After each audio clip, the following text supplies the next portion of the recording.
Halo, selamat pagi, siang, dan malam, sobat sehat sekalian. Kembali lagi ke channel YouTube saya, Andrew Taufik.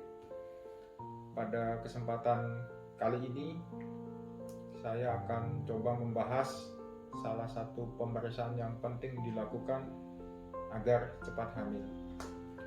Perlu sobat sehat ketahui bahwa namanya orang menikah itu pastinya ingin cepat hamil dan memiliki keturunan. Tapi kadang pada kenyataannya itu tidak berjalan sesuai dengan kemauan kita. Betul kan? Nah, agar bisa cepat hamil, kedua pasangan harus dalam keadaan sehat sistem reproduksinya. Jadi bukan hanya wanitanya saja atau prianya saja, tapi harus dua-duanya sehat. Dan ingat, satu hal yang paling penting adalah saling mendukung. Oke? Sedangkan untuk perempuan itu jauh lebih rumit, karena dia harus diperiksa bagaimana kondisi rahimnya, indung telurnya, cadangan sel telurnya, dan juga bagaimana saluran tubanya, apakah dia tersumbat atau tidak, karena itu sangat-sangat mempengaruhi untuk keberhasilan sebuah program agar cepat hamil. Untuk pemeriksaan pria, kita akan bahas itu di video selanjutnya. Saat ini kita berfokus untuk pemeriksaan saluran tuba. Jadi untuk melihat saluran tuba itu tersumbat atau tidak, kita bisa melakukan beberapa cara. Salah satunya yang pertama adalah dengan melakukan namanya hidrotubasi. Hidrotubasi biasanya kalau orang sebutnya ditiup. Ditiupnya pakai alat ya, bukan ditiup pakai mulut. Oke.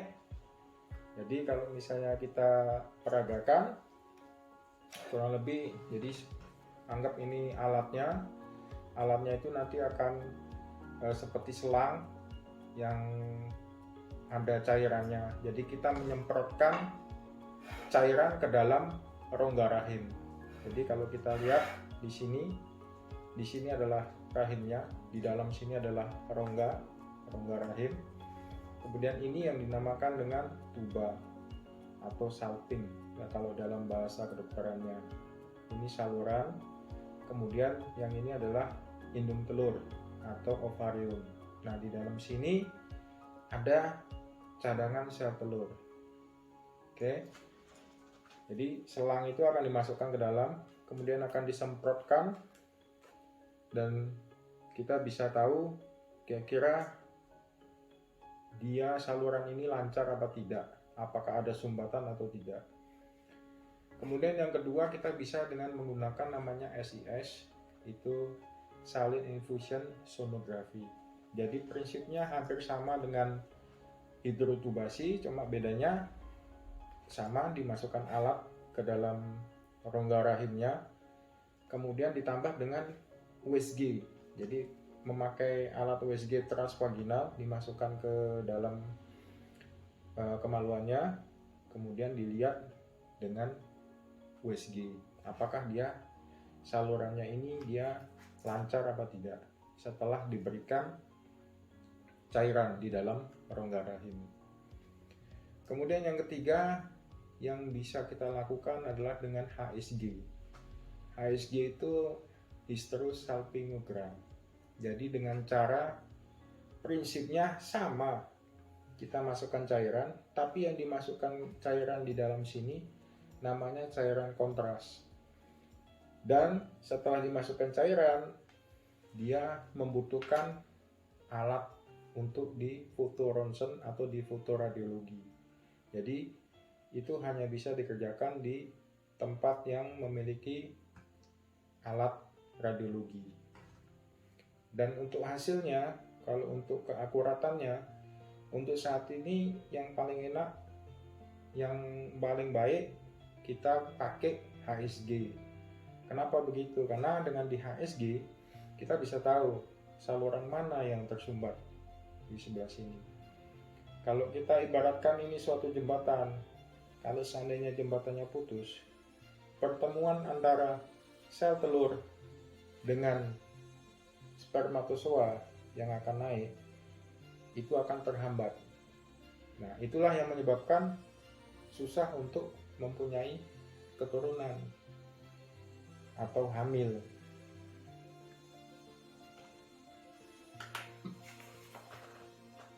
Nah, ini adalah salah satu contoh pemeriksaan HSG.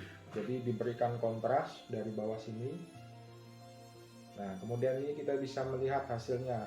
Ini rahimnya, cairan memenuhi rongga rahim. Kemudian ini saluran tubanya. Ini saluran tubanya. Ini yang sebelah kanan, ini yang sebelah kiri. Nah, akhirnya dia keluar sampai di dalam rongga perut atau biasanya kita sebut dengan spill. Nah, ini keadaan dari foto ini tuba paten bilateral.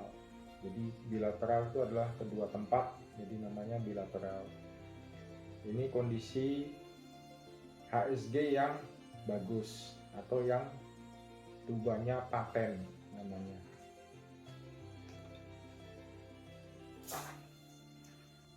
Nah, sobat sehat pasti bertanya-tanya, kenapa kok bisa tersumbat saluran tubanya? Banyak faktornya, tapi yang paling sering biasanya karena adanya infeksi. Nah, infeksi itu dia lama-kelamaan akan menyebabkan perlengketan pada saluran tubanya itu. Akhirnya dia tersumbat. Loh, tapi infeksinya sudah teratasi? Iya, infeksinya mungkin sudah teratasi. Tapi apa yang sudah lengket, dia tidak bisa untuk lepas. Seperti itu.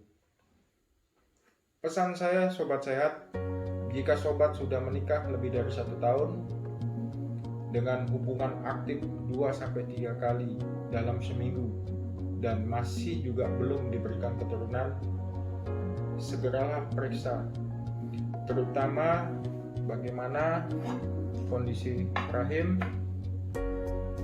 indung telur, cadangan sel telur, dan yang terpenting adalah jembatan ini atau saluran tuba.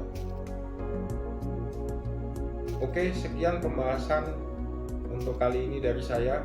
Semoga ini bisa membantu sobat sehat sekalian dan memberikan harapan untuk sobat sehat sekalian agar lebih berjuang lagi untuk mendapatkan garis 2.